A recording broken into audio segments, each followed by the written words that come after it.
আমাদের কর্মসূচি হচ্ছে আগামীকালের যে ব্রিফিং এর মধ্যে কথাগুলো বলেছি, দাবি বলেছি, তার মূল দাবিটা হচ্ছে ফ্যাসিবাদী আমলের যেসব গুম খুন গণহত্যা হয়েছে এই সবগুলোর বিচারের দাবি। সেটা বিজয়নগরে হবে আর বিকাল 5টায় আমাদের মিটিংয়ের কাজ।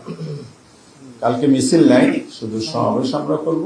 সেখানে আমাদের বিরোধী দল নেতা ডাক্তার শফিকুর রহমান, বিরোধী চিফ নাহিদ ইসলাম, এনসিপির চেয়ারম্যান আহ্বায়ক, এলডিবির চেয়ারম্যান কর্নেল অলি আহমদ, বাংলা খেলার মজলিসের প্রধান মাওলানা আল্লামা মামুনুল হক, এছাড়া শীর্ষ সব নেতারাই সেখানে থাকবে।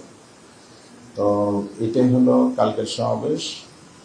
দ্বিতীয় হচ্ছে নিষিদ্ধ যাদের কার্যক্রম আছে, তো তারা যদি আবার কার্যক্রম করতে চায়, এটাই তো কার?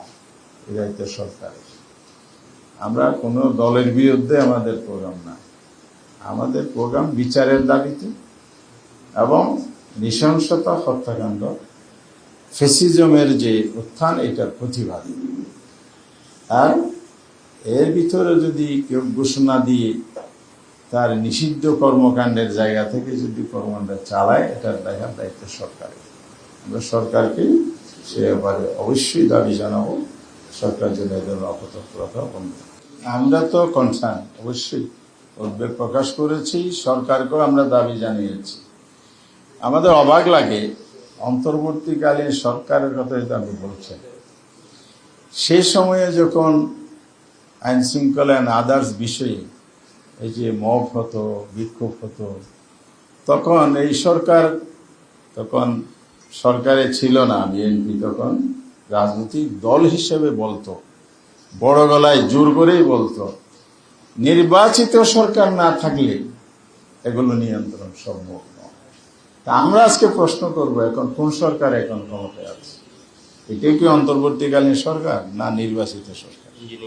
তাহলে কি ওনাদের নিজেদের নির্বাচন নিয়ে নিজেদের শঙ্কা আছে, আস্থাহীনতা আছে, যে গণভোট দেনে আমরা ইঞ্জিনিয়ারিং করে আসছি, এই জন্য আমরা এটা নিয়ন্ত্রণ নিতে পারছি না?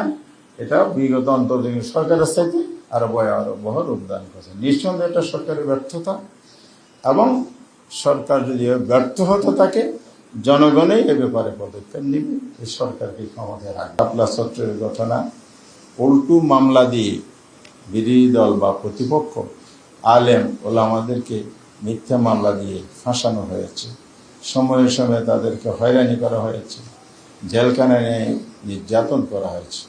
এখনও হেফাজতের নেতৃবৃন্দের বিরুদ্ধে যে মামলা হয়েছিল, সে মামলা এখনও আদালতে আছে। যারা প্রকৃত হত্যাকাণ্ডের শিকার হয়েছে, মজলুম হয়েছে, তাদেরকেই মামলা দিয়ে হয়রানি করা হয়েছে। এই জন্য আমরা 11 দলীয় ঐক্য, আমাদের শীর্ষ নেতৃবৃন্দ বৈঠক করে গতকাল পরিস্থিতির বিশ্লেষণ করেছে এবং দেশবাসীর সামনে এই বিচারের দাবিতে ঐক্যবদ্ধ আন্দোলনকে আরো জোরদার করার জন্য আহ্বান জানিয়েছি। আমরা একটা বড় আকারের সমাবেশ করব ইনশাআল্লাহ। সেই সমাবেশ থেকে আমরা দাবি জানাবো, এই যে বিচার প্রক্রিয়ায় যে শিথিলতা এবং যার সুযোগে ফ্যাসিবাদের উত্থানের পদধ্বনি আমরা শুনতে পাচ্ছি, এবং জায়গায় জায়গায় যে উত্তেজনা তৈরি করা হচ্ছে এবং হামলার ঘটনা ঘটছে, এবং অন্যায় কাজের বিরুদ্ধে যখন 11 দলের লোকেরা, জামায়াত ইসলামের লোকেরা, শিবিরের লোকেরা যখন দাঁড়ায়, সেখানে আবার সরকারি দলের লোকেরাও হামলা চালিয়ে সেখানে নানা ধরনের হত্যাকাণ্ড এবং আহত নিহতের ঘটনা সামনে করছে। গতকাল আপনারা জানেন, গাইবান্ধা ছাত্র শিবিরে একজন শহীদ হয়েছে। এই ঘটনাগুলো চলছে। এই জন্য কি জুলাই বিপ্লব হয়েছিল? এই জন্য কি মানুষ রক্ত দিয়েছিল?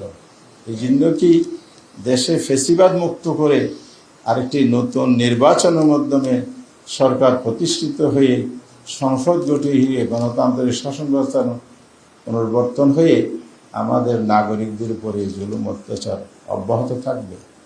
এই প্রশ্ন আজকে জাতির বিবেকের কাছে আমরা পেশ করছি। তাহলে